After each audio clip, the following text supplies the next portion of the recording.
The possibility of people. One of the things that I find when I'm traveling around is that I meet lots of speakers. I meet lots of people who do all sorts of remarkable things. They've achieved a lot of their possibilities. They understand the power of human potential.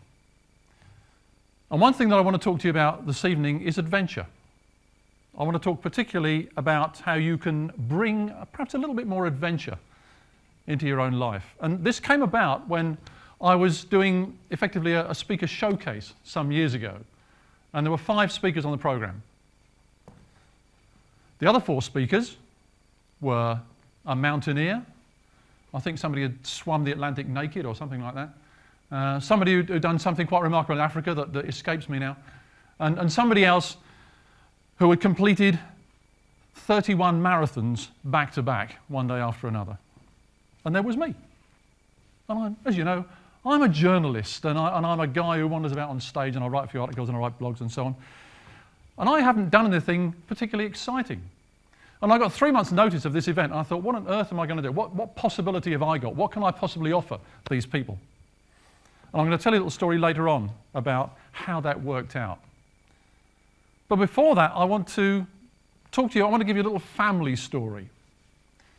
And you may have all done this. We do the genealogy research. We go on Ancestry.com, we look up the family tree, we talk to our oldest relatives and we find out their memories and we start to draw that tree that spreads out from us, or in this case spreads out from my daughter. My daughter was very interested in finding out something about her origins. My wife is Irish and she's got family that goes back a long way in Ireland. My family comes from all over the place and I thought we'll find out some more about that. So we did. And what we did, we looked up the oldest family photographs we could find. And the oldest one that we could find was from just before 1920. So it's not that old in terms of family photographs, but it was a beautiful photograph. It had a picture of my mother as a 3-year-old girl. So she was sort of dressed in a little white smock and she was there in the garden of her great-grandmother in Clapham in London. And it's interesting, I saw this photograph. My mother died a couple of months ago, which is very sad, at 91, but it's good age. And I remember this, I found this photograph again on her mantelpiece, and it reminded me about this story. And she was sitting on the lap of her grandmother, who was called Princess Charlotte Godwin. She was actually christened Princess, because when she was born, apparently her father, who would be my great-great-great-grandfather, said she looks like a princess. I wonder if we're allowed to name her Princess. And they went to the Registrar of Births and Deaths in Clapham, and they said, yes, there's no law against naming somebody Princess. That's absolutely fine. So they called her Princess Charlotte Godwin. And she became, as she grew up, she became known as the Princess of Clapham. So I'm actually related to the Princess of Clapham. I'm not sure if that makes me a prince or part of the throne or anything. But anyway, so there she was sitting in the middle of the photograph as quite an old lady. And I remember my mother had told me a story about Princess's great aunt Mary. And Great Aunt Mary was a family story, and we'd always heard that this family story was about Great Aunt Mary, who was a writer. And she used to write things back in the middle of the 1800s, and apparently she'd had a few things published. And I thought, well, I need to find out more about this. So I did some research into it. I asked my mother what she could remember, and she gave me a few leads. And I went online like you do, and I went onto Ancestry.com and on the Mormon Family History website. And many of you have done this, I'm sure. And I started doing the research. And I found out a story about Princess's great aunt Mary. It turned out that Mary was, as they used to say, no better than she ought to be. She took up with a married man. But worse than that, she moved this married man into the family home, into Princess's home, because they all lived in one big house in Clapham. And they moved into one of the rooms upstairs, and apparently there was a lot of talk from the neighbours, as you would expect. I mean, even these days, people wouldn't be very keen on that kind of arrangement, moving a married man into the house. And at the time, this was around about 1810, people weren't very happy about that sort of thing. And, cut a long story short, they threw them out of the house. So, I'm going to call her Great Aunt Mary. She's not really my great aunt, she's several generations back. But let's, for the sake of beginning, let's call her Great Aunt Mary between ourselves. So, Great Aunt Mary and her married lover left the country. They got a ferry across to France with very little money, and they just started travelling around Europe doing odd jobs. And they spent 2 years travelling around Europe, doing odd jobs, bits and pieces here and there. Eventually they wound up in Switzerland, in Geneva, and they found an old house with a room in the attic that they could rent out, and they just had enough money left to rent out this room in the attic, and they did. And interestingly, I found from some scraps of paper, some writing. I actually found this on the internet. Some of my, well, let's call her my great Aunt Mary. Let's call great Aunt Mary. Some of her writing, and I've got a little photocopy of that, which is a real treasured possession that I have. So I found some of her handwriting. I know what she did. And there was a family story that there was a whole bunch of friends that got together, and I found the story online. What had happened was they invited some friends. You know, when you have a house, I used to have a house in France. Many of you have houses in other places. You invite your friends over. You go over there, you stay for a few days. You invite your friends to come down, have some barbecues and parties and drink and all that sort of thing. And that's what they did. They invited some friends over from England. They invited a friend to come up from Italy, a guy called John, and they invited a couple of people to come over from the UK. And they all got together and had a house party in the attic of this house in Geneva. And one day, apparently, the story goes, one evening they came down from the attic. They came down to the shore of the lake, Geneva, and they built themselves a little campfire. And they sat around the campfire, and as people will when they sit around a campfire on a nice warm evening, unlike the evenings we're having at the moment, a nice warm evening, if you can imagine that, round the shores of Lake Geneva. They sat around the campfire, probably had a few glasses of wine, and they started to tell each other scary stories. And they decided they would have a little competition. Each of them would tell a scary story, and the one that told the scariest story won. We've all done this sort of thing. And then they decided, no, we'll take it a stage further. We'll write a scary story. And they all agreed that they would write a scary story. John, whose name was actually John Polidori, wrote a particularly scary story that when he went back to Italy, he managed to find a publisher who would publish it. And it was published as a book called The Vampire, with a Y, V-A-M-P-Y-R-E. Look it up, and in fact, it was allegedly the story that Bram Stoker read before he wrote Dracula. Whether or not that's true, I don't know, but The Vampire is a novel you can buy, you can read it, so I thought, well, this is cool, because, you know, John Polidori was actually with great Aunt Mary in this house party and wrote The Vampire. I've got a little literary, because I'm a journalist, I like these literary connections. And then I found out about great Aunt Mary. She came back to England and eventually got a job writing. And the book that she wrote, the thing that she wrote while she was in Switzerland, she managed to find a publisher. And the book finally got published. And I've got a copy of the book. It's not a first edition, but it's a fairly early edition. It's a book called Frankenstein. She was Mary Godwin originally. She married a chap called Percy Bysshe Shelley. She was Mary Wollstonecraft Godwin, and she became Mary Wollstonecraft Shelley.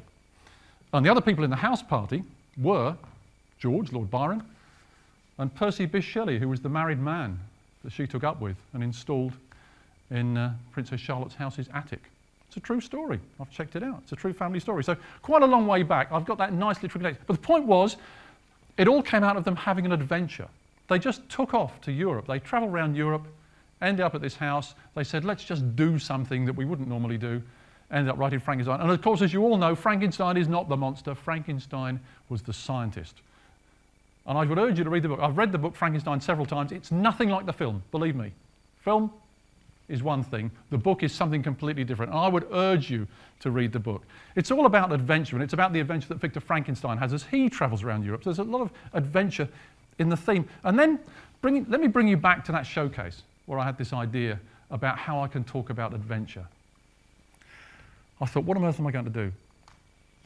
And you know that thing that you do where you kind of get yourself around a bottle of wine with a few friends, like they did at Lake Geneva. They were sitting around doing that sort of thing. And I was with a pal of mine, Tony, my best friend Tony, who runs a pub, which is great. He runs a pub just south of Norwich, which means that Tony and I can get together on a Saturday night, and all those bottles that they've opened, that people have had a few glasses out of, Tony will say, it's not worth recorking them, and I can't sell them tomorrow. What are we going to do? What are you going to do? You know, so that's what we do. Tony and I sit around and we just finish off the little bits of wine in the bottom of the bottles. And it's great. And then we had this idea, and we started talking. You know how you have these pub conversations? And he said, we were in Norfolk, of course. And he said, do you know the highest point in Norfolk? I I said, no idea, not a clue. And what do you do when you want to find out the highest point in somewhere? You go and look on the internet. So it's Wikipedia, and I'm Googling it, I'm doing all this sort of stuff. Couldn't find it. Turns out it's Cromer Car Park. Cromer Car Park, absolutely, you can look this up. Beacon Hill, actually, just outside Cromer Car Park, is the highest point in Norfolk at, I think it's 127 feet or something. It's actually quite reasonable. Because we also got to try and name all the highest points in all the other English counties. I knew there was Scafell Pike, and that's the highest point in England. I knew that. And I knew there was Brownclea Hill, and I knew there was Brownwilly down on Dartmoor. I knew a lot of these things, but we couldn't get them all. Eventually, I printed out a list of the highest points in every English county. And I thought, well, here's a thing. Here's the thing. I bet no one has actually had an adventure where they've gone to visit the highest points of every English county. And I talked to some of my friends and they said, you're crazy. I said, why would you do that? And I said, I'm going to write a book about it. I said, what are you going to call it? I said, A Pointless Odyssey. A Pointless Odyssey, because that's what it is. It's completely and utterly pointless, but it's the sort of thing that we do. And I thought, well, I'll have some fun along the way. Now, because I move around a lot with adventurers and people who do all sorts of interesting things, they wanted to give me some advice on the equipment to take with me. They said, look, you're going to need these walking boots and crampons if you go in the winter, and you're going to need these sort of special cagoules with lining and all that sort of thing. So I did what we all do, and I went to talk to an expert. I went to my local newsagent, and I said, I'm going on a long journey. What do you think I should take? Because I thought maybe I should take fruit pastels because they're good and sugary. He said, no. He said, this is what you need. He said, you need fruit gums. He sold me a packet of fruit gums. He said that, if you're going on an adventure in this country, all you need is basically a packet of fruit gums. So that's it. So this is a bit of advice for you. You don't need all the mountaineering gear. You just need a packet of fruit gums. And the other thing that you need, and I would love to show you a set of car keys, but unfortunately I can't, because cars don't have keys these days, do they, darlings? They have these little cardy things. But this is that is the entire kit for my Pointless Odyssey. My adventure going around all the highest points, because actually most of them you can drive to, like Cromer Car Park. Actually, the highest point in some counties is even lower than that. There's actually one county, I think it's Rutland or something, it's got the highest point that's actually slightly below sea level, which is cool, because you can get to a high point. Anyway, yeah, work it out. So I started on this adventure. I started this Pointless Odyssey, and so I started driving around, and I drove to Beacon Hill, and I went down to Dartmoor, and I got all these things. And eventually I got to Scafell Pike. Now, Scafell Pike, as you probably know, is the highest point in England, up in the Lake District. It's a beautiful, beautiful place. And I was doing this on my own because I thought, you know, it'll be interesting. It would be nice to do it as a family. I would have loved to have done that and write it up, but my daughter's at school and my wife works and so on. So I thought I'll do it on my own. So I was actually alone on top of Scafell Pike. Has anybody had gallstones? I guess you haven't, but you would know if you had, because I didn't know what I had, but I had a sudden attack of gallstones at the top of Scafell Pike. It was dreadful, and people tell me, I mean, I will never know this. I will never know this, but the nurse in the hospital told me, she said it's more painful than childbirth. Now, I guess it probably isn't, and I can see from some expressions that you can't be serious, Alan. It can't be, can it? I don't know, but I know it hurt. So I was doubled up with pain on top of Scafell Pike on my own, not thinking I got a mobile phone in my pocket and calling for help and so on. I was in that much pain. Anyway, eventually I was brought down the hill by the Mountain Rescue. I was put into Lancaster Royal Infirmary. They sorted me out and I'm all fine now, and I now don't have a gallbladder, which means I can eat all sorts of fatty food again, which is great. Fantastic. It's particularly since I'm an Olympic volunteer, and the only food that you can get in the Olympic Park is fatty food, obviously. We can cut that bit out, can't we? But the point about all this is that it's quite easy to have an adventure. I created an adventure. So what I'd done, obviously I'd learned about the adventure in my family history, in my past, and I thought that was interesting. I was inspired by that, and I thought, what can I do to create an adventure for myself? And what I did, I created something that, and I've looked this up, no one is it. I still haven't completed the journey, unfortunately. I'm going to do this next year. I'm going to do it in one journey. Don't go and do it in front of me, you guys. You know, I know I've given you the idea, but please don't. I've got all your names and faces. I know who you are. I'll sue. So I'm going to complete this thing next year. I'm going to write it up. I've got a website called The Pointless Odyssey, and I'm going to do the whole thing, and it's going to be a terrific adventure. So what's the point of all this? The point of all this is all of us has the possibility to put adventure into our lives. It doesn't matter what we do. You can have an adventure in an afternoon. An adventure is basically where you've got a start point and an end point, but you don't really know what's going to happen along the way. And sometimes the end point might change a little bit. So you might not end up where you thought you were going to end up, but that's fine.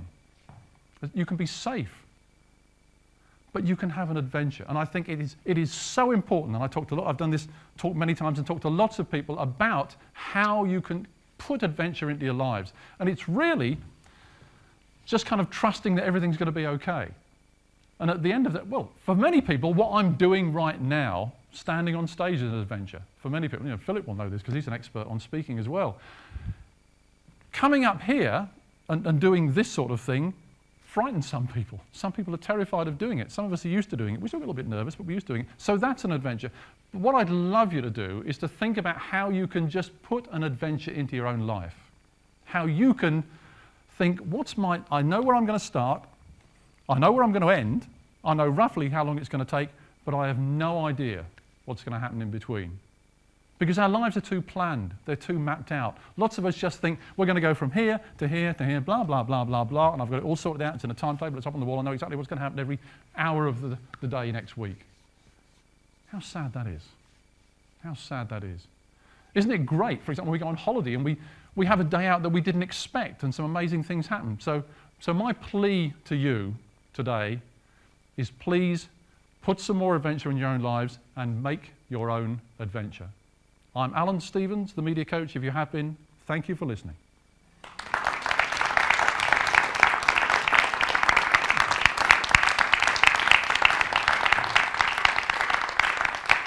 Thank you.